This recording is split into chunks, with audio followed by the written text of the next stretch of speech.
میرے حضور نے ارشاد فرمایا جب کوئی شخص فوت ہو جاتا ہے تو اس کا جو سلسلہ اعمال ہے منقطع ہو جاتا ہے، عمل کے کھاتے کلوز ہو جاتے ہیں، لیکن فرمایا 3 سلسلے ایسے ہیں جو ختم نہیں ہوتے، 3 کھاتے ایسے ہیں جو جاری رہتے ہیں۔ اللہ اکبر۔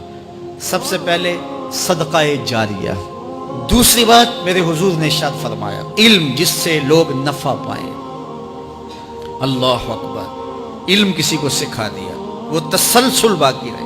ہمارے استاد قبروں میں چلے گئے، لیکن آج ہزاروں طلباء کو اور لاکھوں عوام کو ان کے دیے ہوئے جو سبق تھے جو انہوں نے ہمیں پڑھایا آج ہم لوگوں کو بتا رہے ہیں، تو ان کی روح کو اس کی برکت پہنچ رہی ہے، پھر یہ ان کے استاد، پھر ان کے استاد۔ تو علم نافع یہ کبھی بھی کھاتے کلوز نہیں ہوتے۔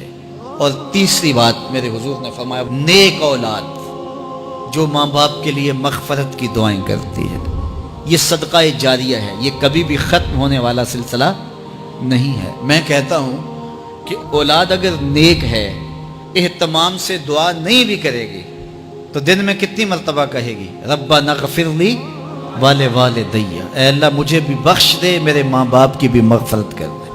ایک شخص کے 5 بیٹے ہیں، 4 بیٹیاں ہیں، 3 بیٹے ہیں، 4 بیٹیاں ہیں، تو اب سارے نمازی ہیں، تو روزانہ 5 نمازوں میں کتنی مرتبہ ربنا اغفر لی والدی۔ تو اولاد والدین کے لیے اسپیشل دعا کرتی ہے جو ہے وہ نماز کے اندر، اور اگر اولاد صالح نہیں ہے تو نماز کے اندر دعا کرنا تو دور کی بات ہے، چونکہ وہ نماز نہیں پڑھتی، صالح نہیں ہے، تو دعا کیا کرنی ہے؟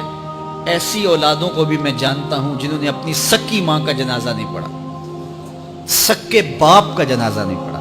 ویسے ایک ایسے بد نصیب کو میں جانتا ہوں جس نے واقعتاً نہیں پڑھا، آیا ہی نہیں، قبرستان میں بھی نہیں آیا، لیکن بہت سارے ایسے لوگوں کو میں جانتا ہوں جو قبرستان میں آئے ہیں لیکن اپنے باپ کا، اپنی ماں کا جنازہ نہیں پڑھا، جنازگاہ میں کھڑے رہے، جنازہ نہیں پڑھا۔ آپ سوچتے ہوں گے کوئی ایسا بد نصیب بھی ہو سکتا ہے؟ میں کہتا ہوں ایسے بد نصیب لوگوں کو آپ بھی جانتے ہیں۔ یہ کون بد نصیب ہیں؟ جنہیں جنازہ آتا نہیں، ساری زندگی لوگوں کے جنازوں میں رسماً کھڑے ہو کے آ جاتے ہیں، جنازہ آتا ہو تو کچھ پڑھے، جاتے ہیں ہر جنازے میں ہیں لیکن نماز جنازہ ہی نہیں آتی، تو کھڑے ہو کے لوگوں کو دیکھ کر کے سلام پھیر دیا، لوگوں کو دیکھ کر کے ہاتھ چھوڑ دیے، اور جو ہے وہ جنازہ پڑھنے گئے تھے۔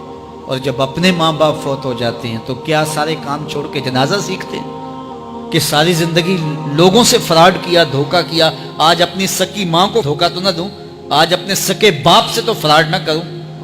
ساری زندگی جو لوگوں سے فراڈ کرتا رہا، پھر ایک دن اپنی سکی ماں سے بھی فراڈ کیا، اپنے سکے باپ سے بھی فراڈ کیا۔ اور مجھے بتاؤ شخص سے بڑا کوئی بدبخت ہو سکتا ہے کہ جو اپنی سکی ماں سے فراڈ کرے اور وہ بھی مرنے کے بعد، سکے باپ سے فراڈ کرے، اس کی لاش پڑی ہوئی ہو اور وہ اس سے فراڈ اور دھوکہ کر رہا ہو؟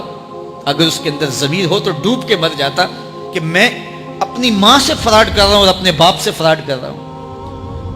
تو یہ کتنی بڑی بد نصیبی ہے کسی اولاد کی اور کسی ماں باپ کی بھی کہ اس کی اولاد بھی اس کے لیے جنازہ پڑھنے کی صلاحیت نہیں رکھتی ہے، اور وہ کتنے خوش نصیب ماں باپ ہیں جن کا جنازہ خود اولاد پڑھاتی ہے۔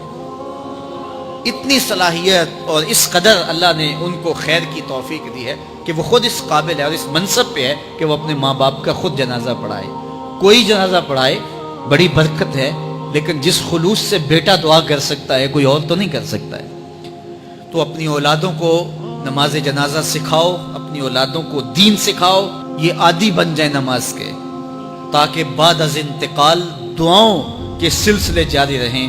جو شخص روزانہ اپنے والدین کے لیے مغفرت کی دعا مانگے، والدین زندہ ہوں تب بھی، فوت ہو گئے ہوں تب بھی، علماء فرماتے ہیں ساری زندگی اس کے رزق میں بے برکتی نہیں آ سکتی۔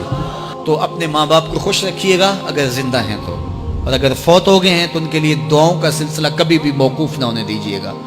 5 گانا نمازوں میں تو دعا چلتی ہی رہتی ہے، اس کے علاوہ بھی دعا مانگے۔ اللہ آپ کو، مجھے، سب کو اپنی رحمتوں کے سائے میں رکھے، ہم سب کے ماں باپ کی مغفرت فرمائے۔